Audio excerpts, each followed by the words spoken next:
गर्मी की दस्तक हो चुकी है और ऊपर से एलपीजी क्राइसिस है। बता दें आपको कि ऐसे में सारा लोड बिजली पर पड़ने जा रहा है। गर्मी बढ़ने के साथ बिजली की खपत भी बढ़ने वाली है और इसे देखते हुए झारखंड बिजली बोर्ड ने भी पहले से सारी तैयारियां शुरू कर दी। देखिए रिपोर्ट।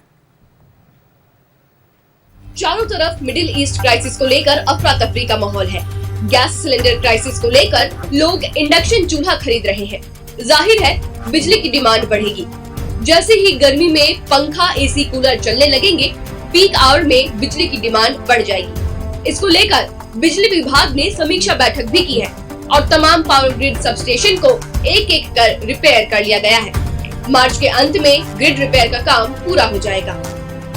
गर्मी अभी बढ़ी है और हम लोगों को अंदेशा इस बार है कि इस बार की जो गर्मी है पिछले साल से ज्यादा प्रचंड भी होगी और गर्मी का ड्यूरेशन भी ज्यादा होगा। इसलिए डिमांड भी बढ़ेगा, मतलब पीक डिमांड बढ़ेगा और एक लॉन्ग ड्यूरेशन तक पीक डिमांड को हम लोग को मेंटेन करना पड़ेगा।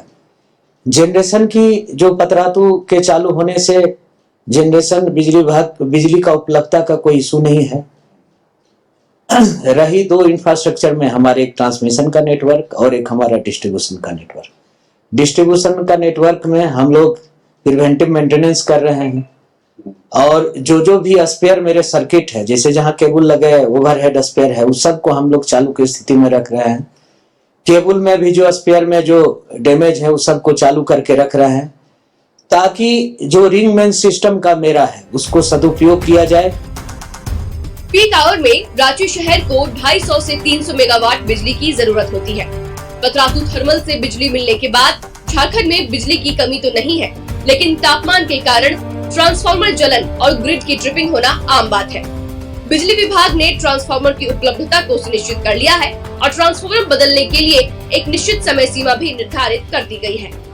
अभी एक ट्रांसफार्मर जलने का बदलने का रहता है और एक क्षमता बढ़ाने का।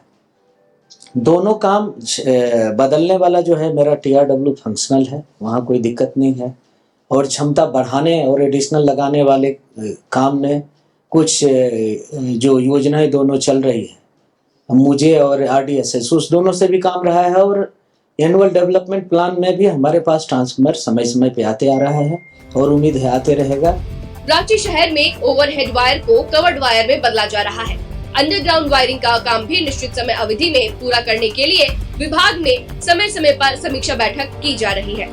आने वाले दिनों में रामनवमी और सरहुल दो बड़े त्योहार हैं। कोशिश है कि इस बार पहले की तरह जुलूस के रास्ते में लंबी अवधि तक बिजली नहीं काटनी पड़े।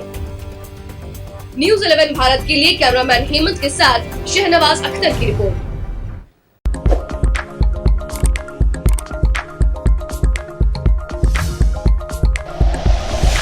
Like and share videos, subscribe करें हमारा चैनल और प्रेस करें बेल आइकॉन। न्यूज़ 11 भारत, सच है तो दिखेगा।